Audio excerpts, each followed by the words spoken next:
the Cannabis Business Coach.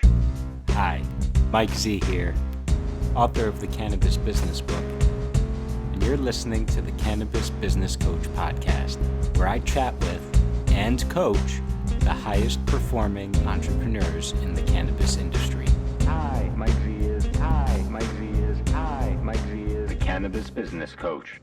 Hi, Mike Z here, and on today's episode of the Cannabis Business Coach podcast, I'm joined by the one and only Vladimir Bautista, co-founder of Happy Munkey. And if you know what Happy Munkey is, then you know. And if you don't know, you're about to find out. And I'm sorry that you don't know because you're missing out.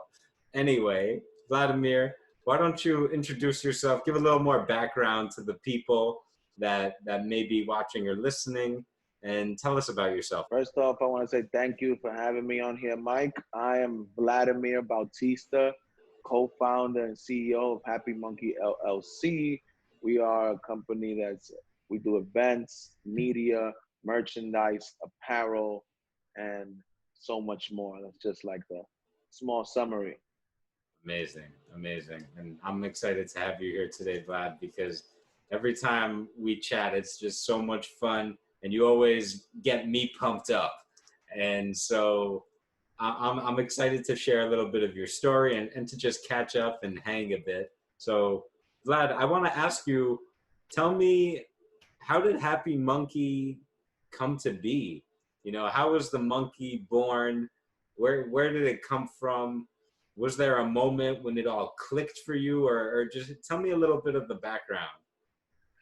Well, the background and where it came from, a lot of the credit has to go to my partner, Ramon Reyes. He is the other counterpart, the co-founder of Happy Munkey.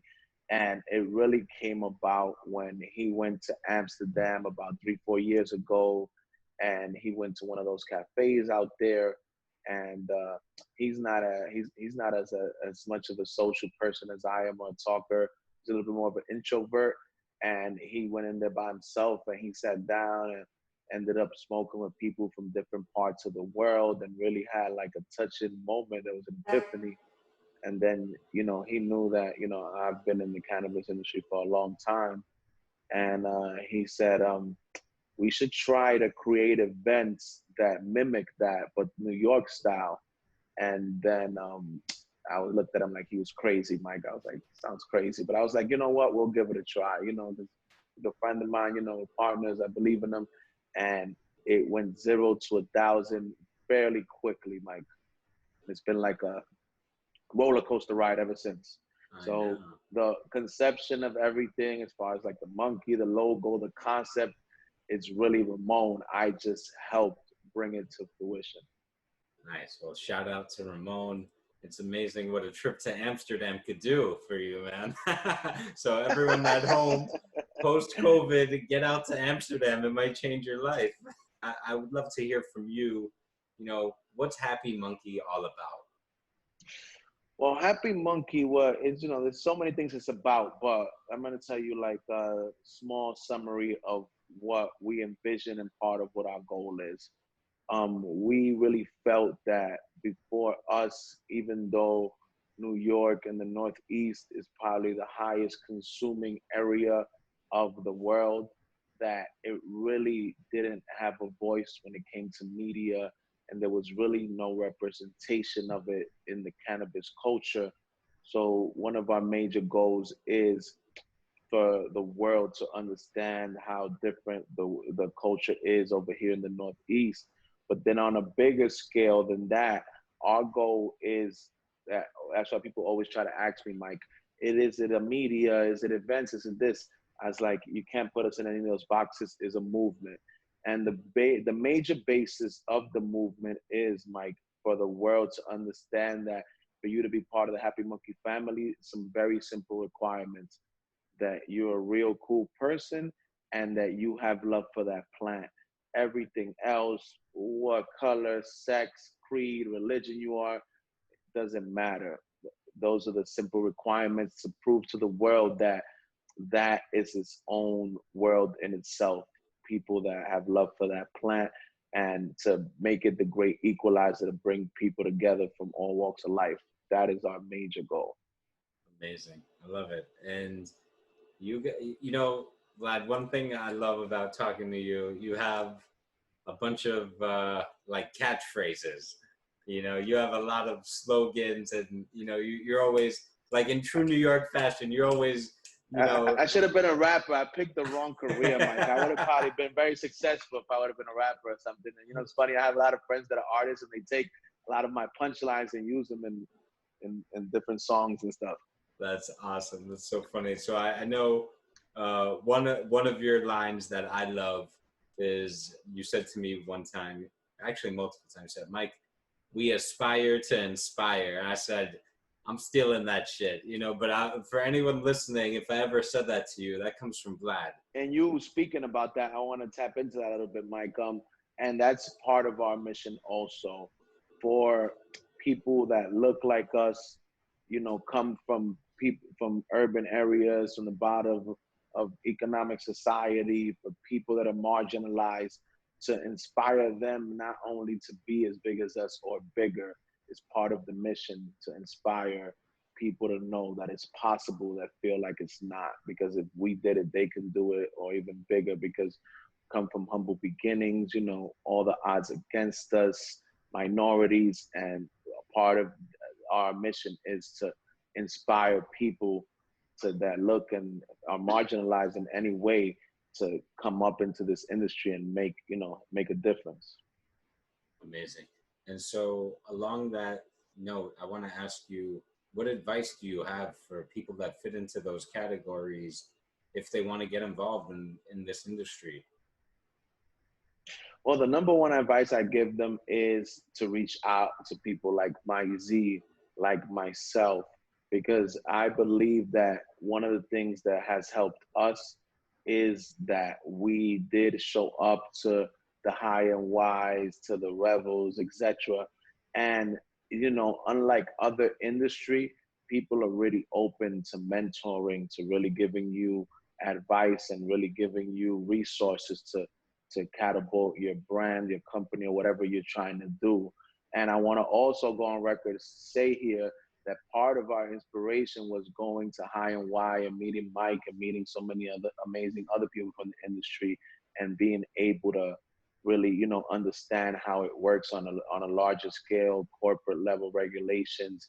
Because I believe specifically here in the East Coast and the Northeast, as far as like, you know, there's not as much information as there is in the West Coast and other places. So I think that their best route is to go directly to contact the Happy Monkeys, the High and Wise, the Rebels, anybody that's in this industry. And I believe that from my experience, people are really open to really, you know, sharing the knowledge. Yeah, amazing. I agree with that. And it reminds me of another great term that I heard from you that I love, and I use it on the show quite often here, is you talked about our good friend Steve D'Angelo. Once you called him a cannabis superhero. And one thing I do on the show, I ask people, what's your superpower? And that's partially inspired by you telling me or saying, you know, Steve is a cannabis superhero. And so I wanna ask you, because I think that you and your partner Ramon and the whole Happy Munkey team, you guys are cannabis superheroes for what you've been doing in the New York scene and the New York culture, and taking that all over the world now.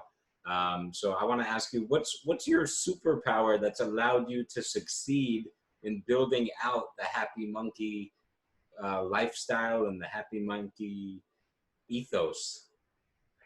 I believe one of my biggest superpowers is, Mike, that I am really good at bringing people together and really showing them, you know, no matter how far, classes, color, religion, whatever they feel, really bridging the gaps and really becoming the nexus to show them that they are really not that different from each other, and that, you know, the plant has helped me be, the plant has been a tool for me to show them how similar they are. And I believe that's my superpower, in being able to convince people to sit in the same room together that otherwise, I believe, wouldn't.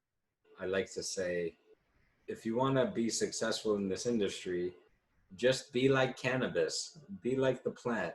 And the plant does exactly what you just described. You know, you could take people from all over the world, all, you know, different backgrounds, different characteristics, give them a little bit of cannabis, and everyone can get along with that. Everyone can see that, hey, we have this thing in common, and it's all good.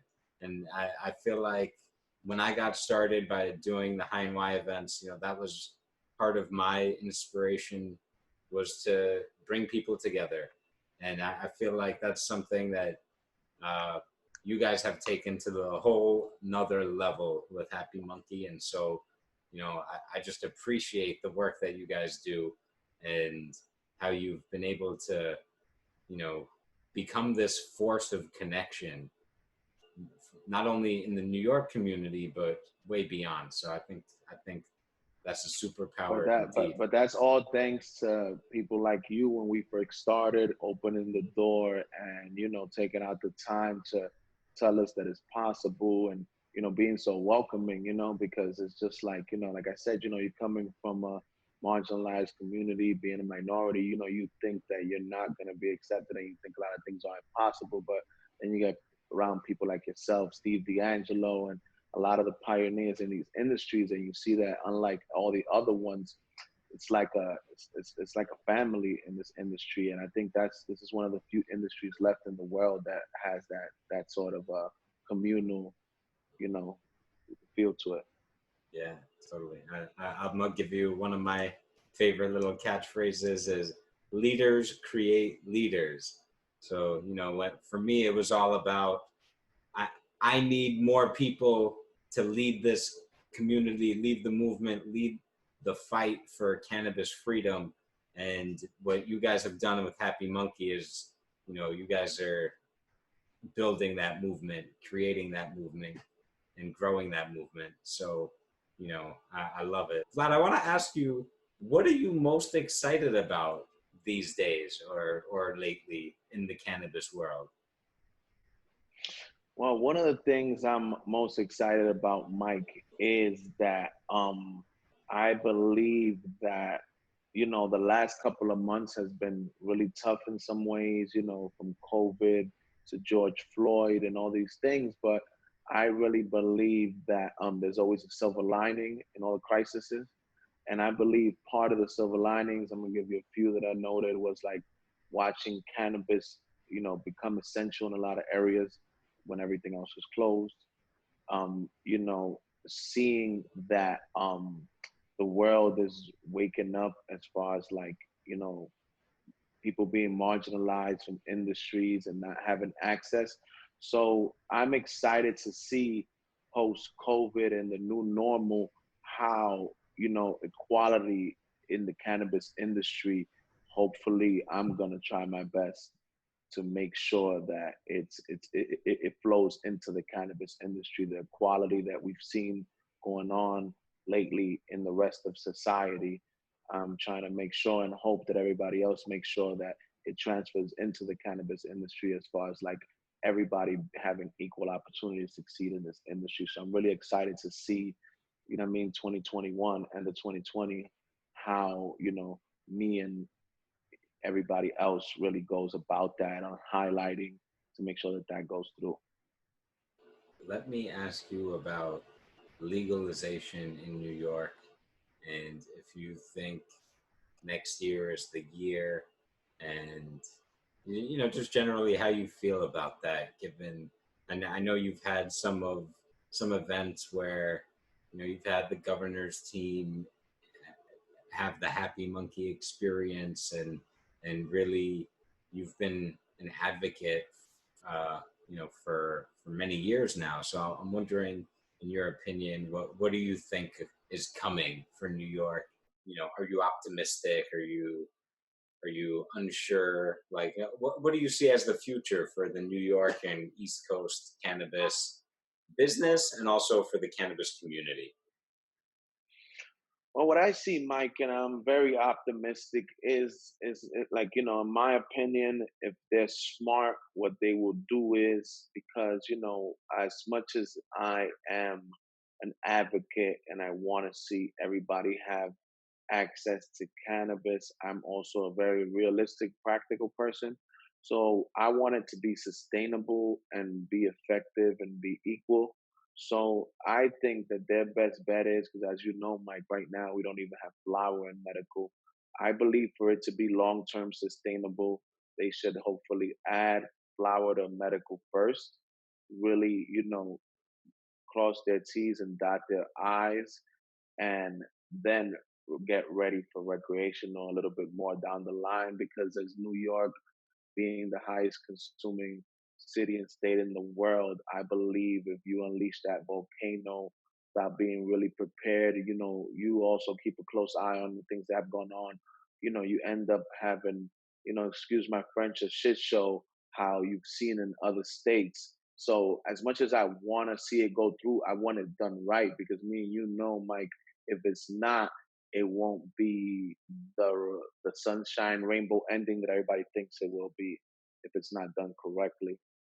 Absolutely. I completely agree with you that, especially now that cannabis was essential in so many places, including New York, the medical program, it's crazy that they haven't expanded it, that the governor hasn't stepped up and put, I feel like he's making it more complicated than it needs to be. I understand his hands are full right now. He's got bigger fish to fry, if you will.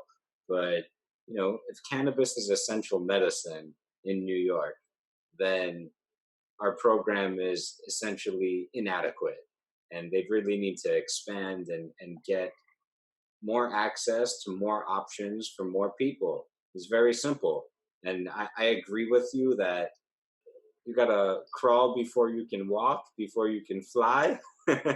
And they're still crawling with the medical program, so let's get that on its feet. Cuomo, the whole team, get flower in there, open up more access, open up more opportunities for entrepreneurs, and then it's just going to make it that much easier to have a successful adult use program. So hopefully, you know, if we keep telling them that, they'll start listening eventually. But I don't know. I'm glad you're optimistic. I'm a little Yeah, like I leaning said, I'm off. optimistic on that part, Mike. Like, what I mean, I don't see rec happening in the near future, but I really see the flower being added to medical for a lot of purposes. For financial purposes, the states need money, and for, like as you said, like you really need to see what kind of market you have and test the water. And I think ideally, what better way than that? Yeah, yeah, I agree with you. You've been doing all of this interesting work in bringing people together, and I know that you and your team, you are always out there going to events, seeing what the community is up to, not only in New York but all over the country. I'm wondering, what have you seen in the last, few months or the last year or recently that's really blown you away or surprised you or just made you say, "Wow"? Well, the last thing I saw before all this madness happened, and we went into quarantine, was when December MJ Biz. It was really amazing to see how much the the industry has grown and how many people are involved now, because I had gone in 2018, and from 2018 to 2019 it was like 5x. You know what I mean? Like more people and the passion and the innovations. And that was my last time really seeing, like, not, sometimes we're here in our little bubble, as you know, Mike, there's not a lot of us here. So sometimes, you don't know if things are evolving everywhere else. But after that trip, I saw things, met people from all over the globe, that are really just like me and you, like, really committed to watching this industry flourish. And that was my last, real, moving moment that I really felt from people of this industry and community coming together and really seeing that, that this is a this this is growing at a rapid rate, not just here but all over the world. Where can people go to connect with Happy Munkey and learn more about Happy Munkey? They can go to there's 1,000 places they can go, but I'm trying to narrow it down to where they can go and get everything. Happymunkey.com. Happy Munkey with a U, HappyMunkey.com. And from there, they can go to our 1,000 other platforms, podcasts, Happy Hour with Vlad and all our segments. And now we have, I don't know if you know, Mike, once a month. It started as a newsletter, but now it's graduated into an e-magazine. And we would love to have a contribution from you one day in the future. And it's really gone really, really well because now we have contributors to the EMAG from like the Boston Globe, Rolling Stone. Like, so it's really like becoming a real thing. And we plan on hopefully on our 1 year anniversary, coming out with maybe like a limited hard copy, like maybe like 100 hard copies of the magazine. So they can catch all of that there and see all the amazing things we're doing. Because, like I said, we're just the voice and the vessel for all the amazing things going on over here in the tri-state area. That's all it is, and we just get to highlight it. I would love to take you up on that. And I saw the last issue not too long ago, a couple of days ago. Shout out to David. It seems like he's putting in a lot of work over there. And yeah, I really liked it. I dig what you guys are doing and, branching out and giving people more touch points, more opportunities to just learn and explore and appreciate curiosity, creativity beyond cannabis and in interesting ways. So I really I like the issue. I recommend people check it out, and I'll be sure to link to that. That's another thing that has helped us really pivot a lot towards the media a lot because of what we said, and we know how hard it is and it was for us to access information here in New York. You know what I mean? We just knew that the biggest issue in the industry is lack of information, especially here in the tri-state area. So by us going through it personally, we know that we have to return the favor and put out as much as possible so people can understand all the different moving parts of this industry and how how diverse and how broad it is. So they can find a way to get into it. I'm curious, how has the COVID and all that, the pandemic, the quarantine, obviously it's impacted business.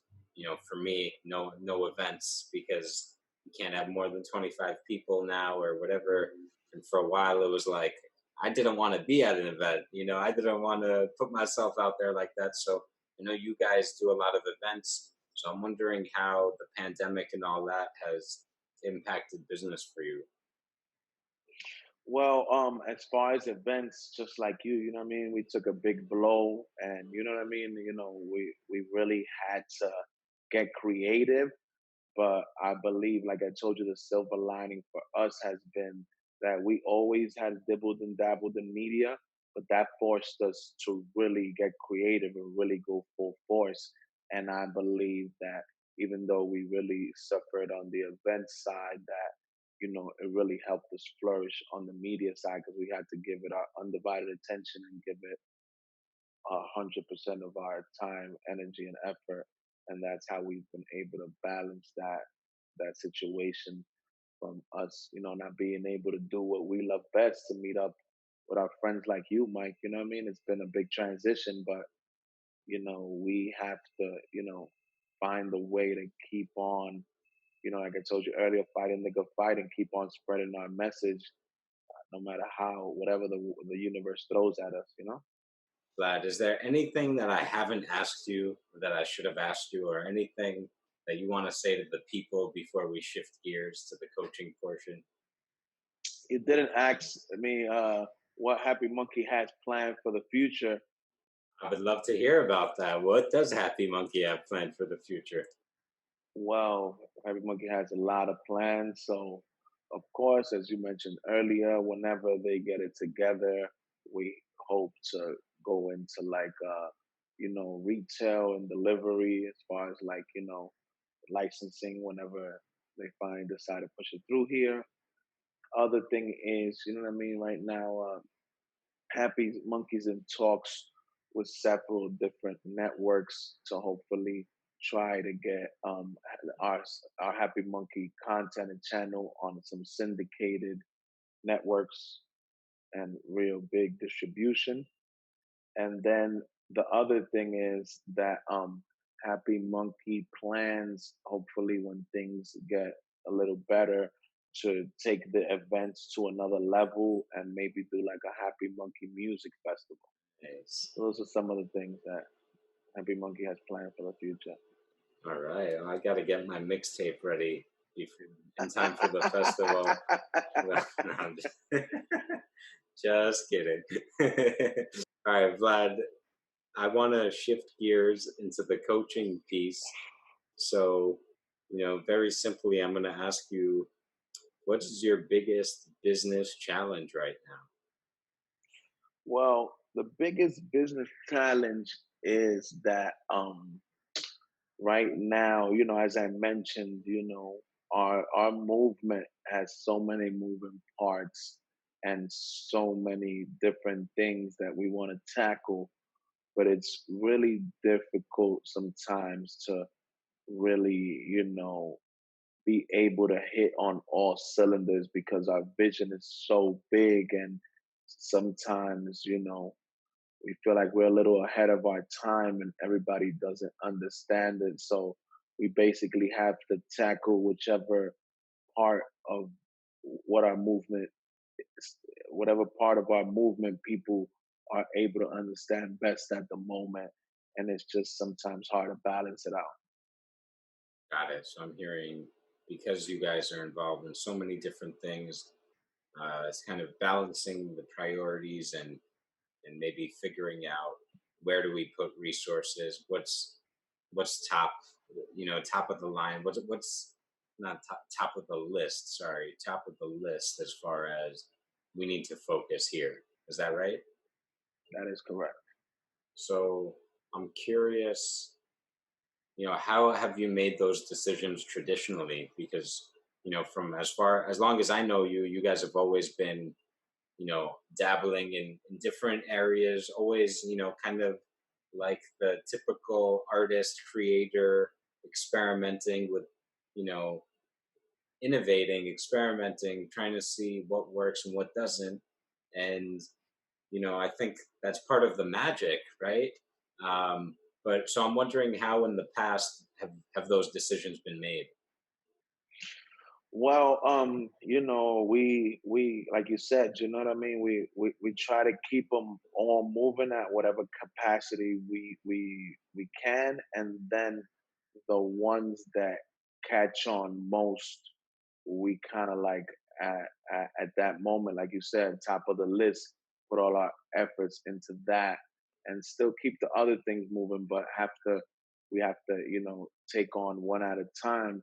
And I believe that that's been part of our success, Mike, because the biggest issue that I've seen with, the little bit of time that I do have, 3 years now, is that I believe people this industry is in its infancy.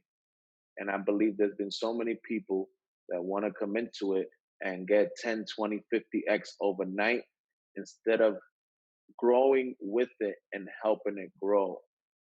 And that's what been our approach. Instead of outgrowing the industry, we try to see how we can grow with it and help it grow as a whole. And, playing the marathon instead of the race because, we're in this for the long haul, Mike.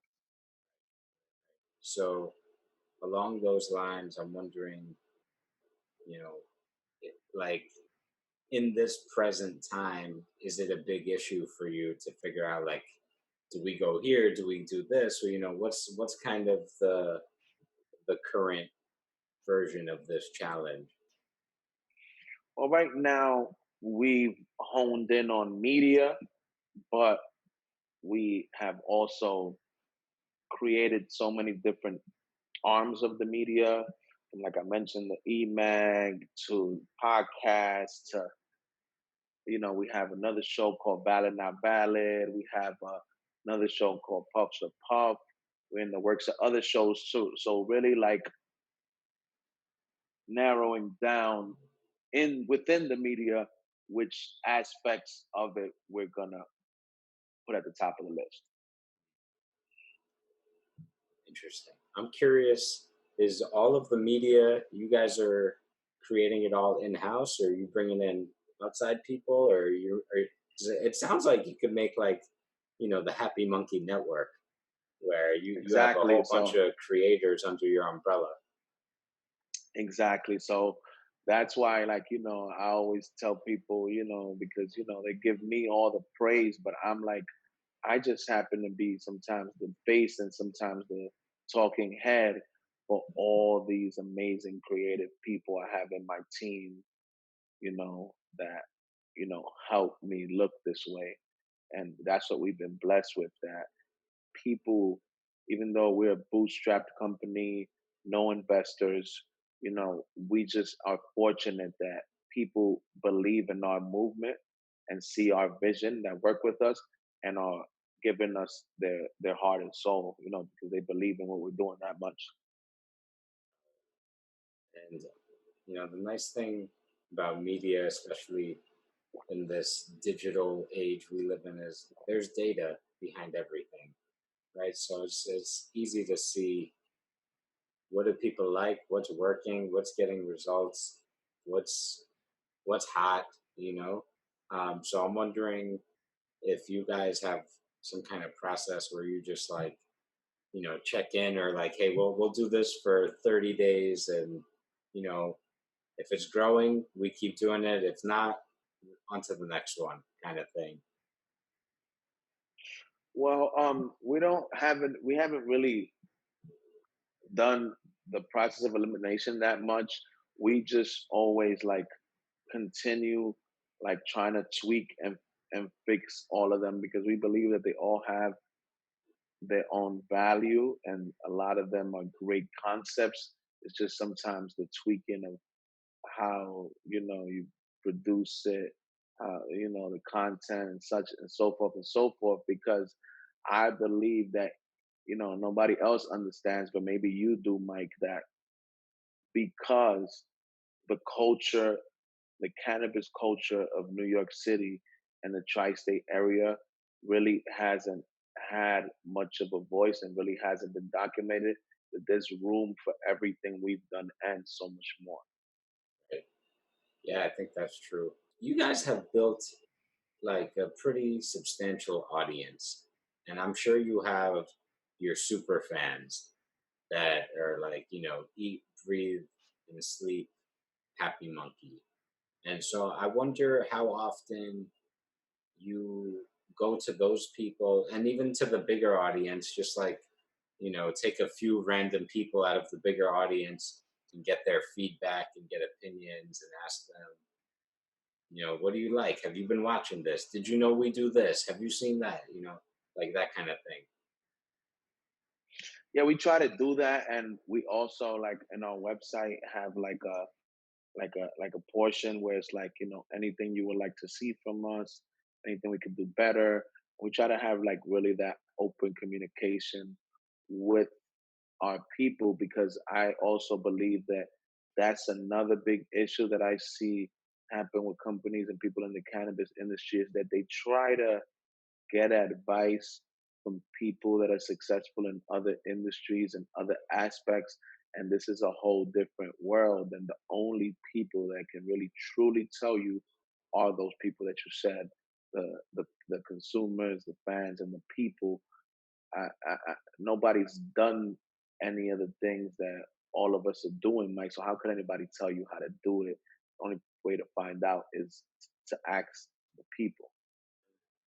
Well, Vlad, I'm laughing because I remember a conversation we had where I was like, you know, people have tried to tell me how to do it so many times, and I know you've had that same experience where everyone has the solution for you and is constantly offering, the advice even though they've never done it. Exactly. And I believe that that goes along mostly in everything in life, but in this, it just goes so much deeper because, like I said, Mike, we are creating it's like a road that's never been traveled before. People like me and you, Mike, are every day digging out more land to make the road longer. There was no road before us, and it's like, we're all just trying to figure out how to get it as far as possible. So I don't think there's anybody that has it figured out. So how could we listen to anybody except, like you said, the people, the consumers, the community?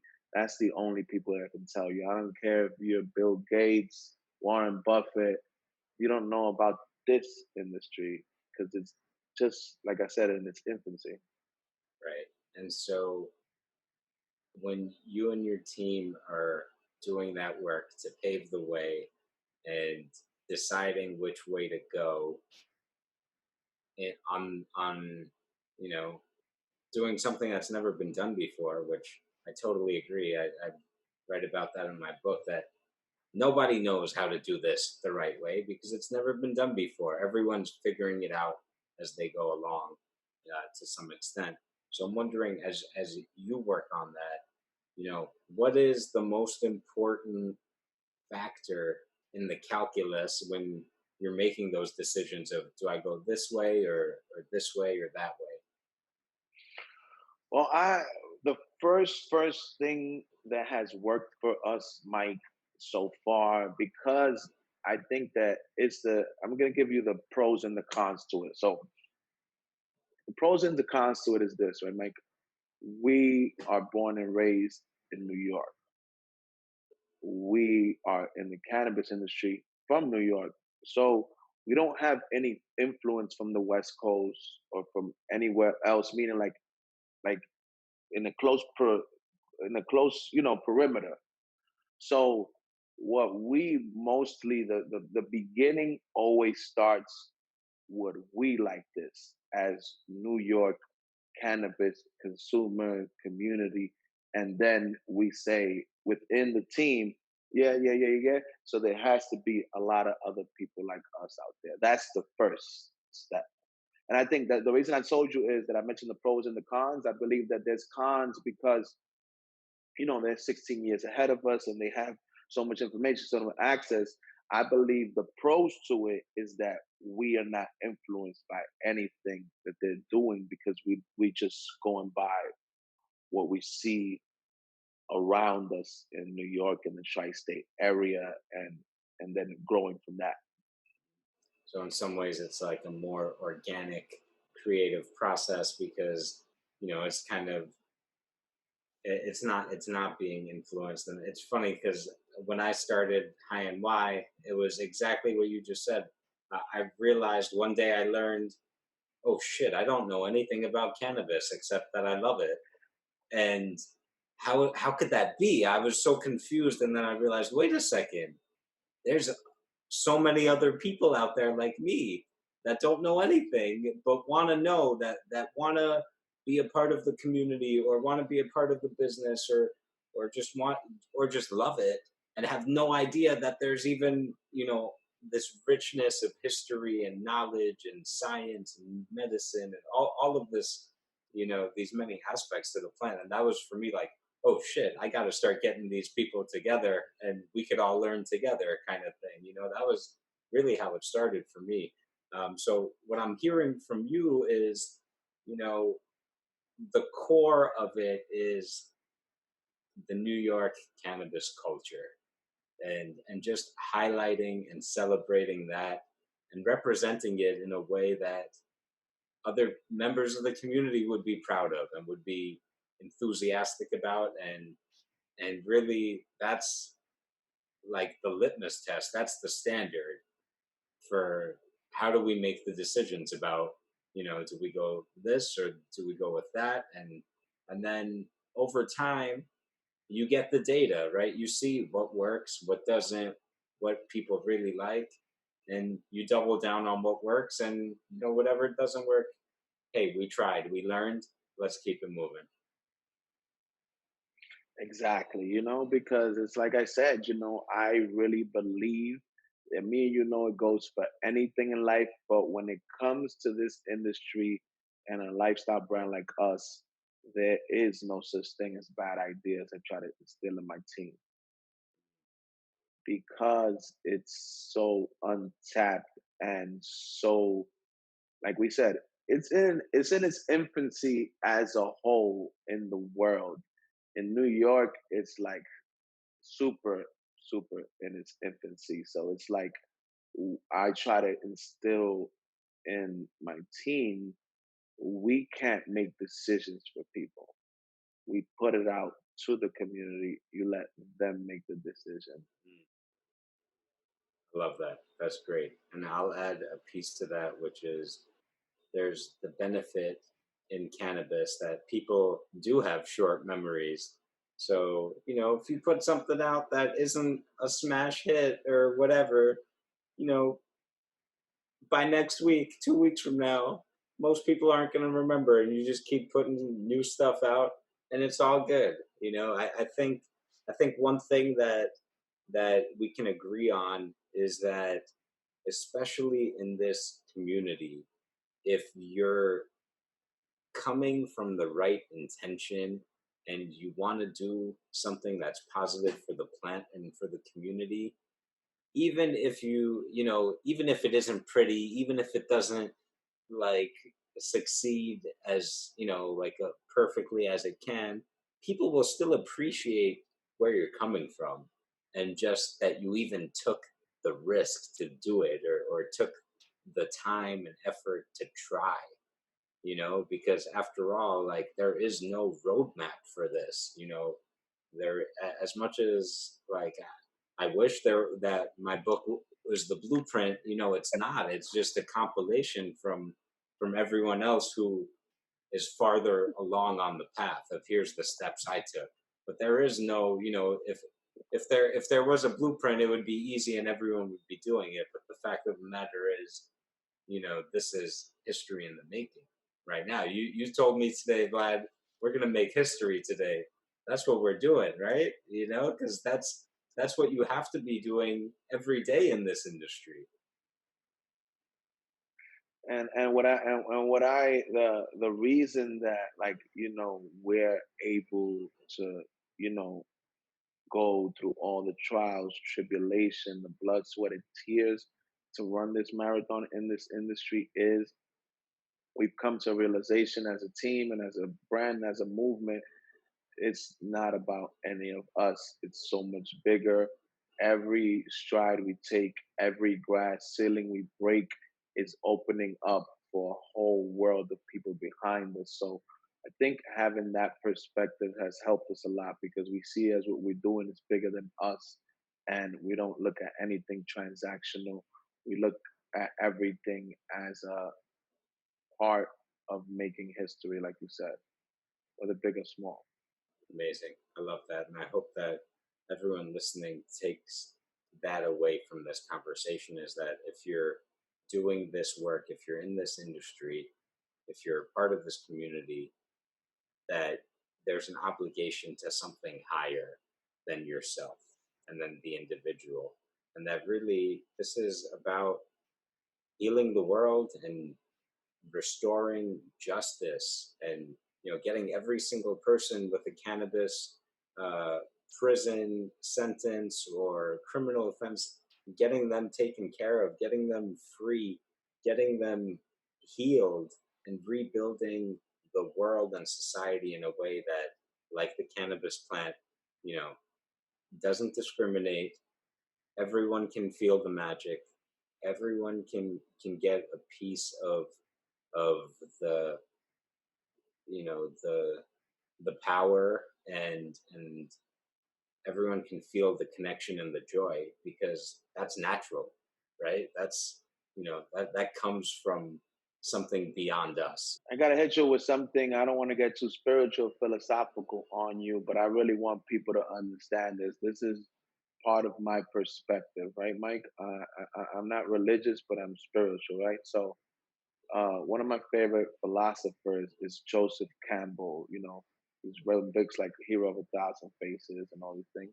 And the reason I mention it is for people that feel like they can't make a difference or they won't make an impact because their voice is not loud enough. And they were interviewing him, and he said they asked him, "What do you tell people that say, how do I make a difference? There's so many bad things going on in the world: viruses, disease, war, evil, murder, etc., etc." He said, "Well, I will have to take you back to the Native American indigenous ways that they thought about things. They believed that the world has always been a wasteland from its conception and always will be to the end. Things are born, things die, there's chaos in between, good, evil, all these things." He said they believe that the only power we have as human beings is for us to be whatever we wish the world was. We have no other power. And that's what I try to live by to the best of my ability, you know? Love that. And Joseph Campbell, that's, the hero's journey, the what's the other one? This Hero of a Thousand Faces. yeah, and then the power of myth or something Yeah, like the this. power of myth. That was where that's where I got that on Netflix. That when he was being interviewed on the power of myth. Yeah, and there's a great documentary about him on YouTube called Finding Joe. Yeah, it's just that's amazing that you brought that up. I love that because that's what really this podcast is all about is highlighting people like you, the cannabis superheroes, and sharing a little bit of their hero's journey in this industry with the hope that for the people listening at home or watching at home, they can see that, hey, I can do this. There's room for me that so if you're listening at home, if you're watching at home, if you're thinking about it, we need you. Answer the call, take a step, and you can be a cannabis superhero.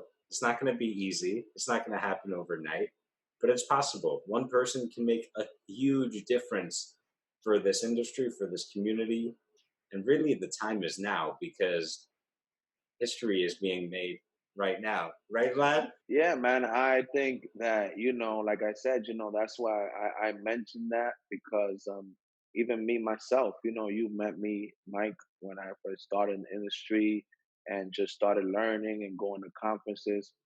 I knew nothing about it, and I just really did what we just said. I just really tried to be in this industry what I what I try to be what I wish this industry would be just on my own with our company.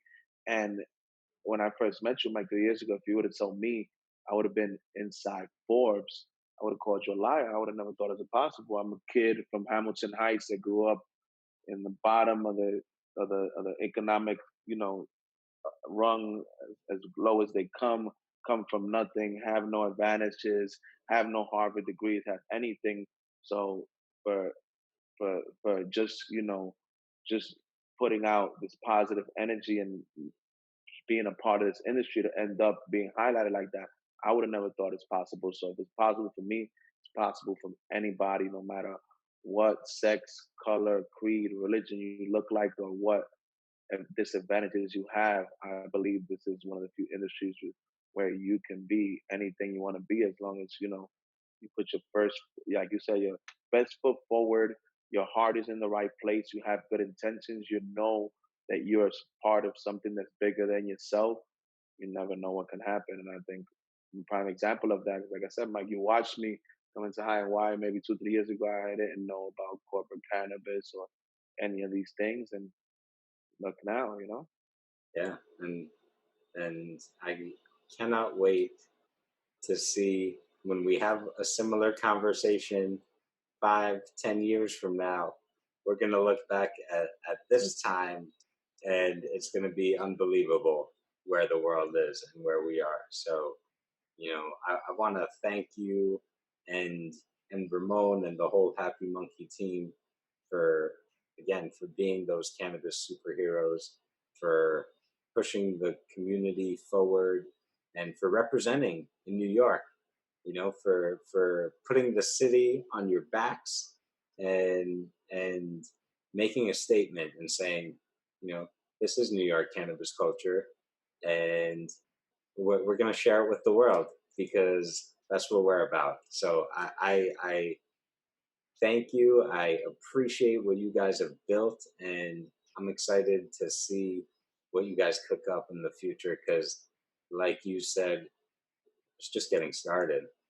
Oh, Mike, I want to thank you for having me on here. And I want to thank you not just for having me on here, for just always being so believing and supporting our movement and being so, open and, insightful and really like, being so forthcoming and being such an amazing soul that you are and always showing us love. We really appreciate it and happy to call you a friend. And thank you again for having me on here. I really appreciate you and everything you've done for the industry and for the culture. Thank you, brother. That means a lot to me. I appreciate that. And we're in it together. We gotta make sure that this thing happens the right way because, if not, then who's going to do it? Right. Awesome, Vlad. Thank you so much, man. And I look forward to seeing you in person, hopefully soon at a Happy Monkey event where we could enjoy and celebrate the cannabis plant and the cannabis community. Until then, be well, stay safe. I want to tell all your viewers out there listening, I know it's been a tough couple of months, but I want all of them to know and remember you're all too blessed to be stressed. Things will get greater later. And I wish you guys all nothing but peace, love, and happiness.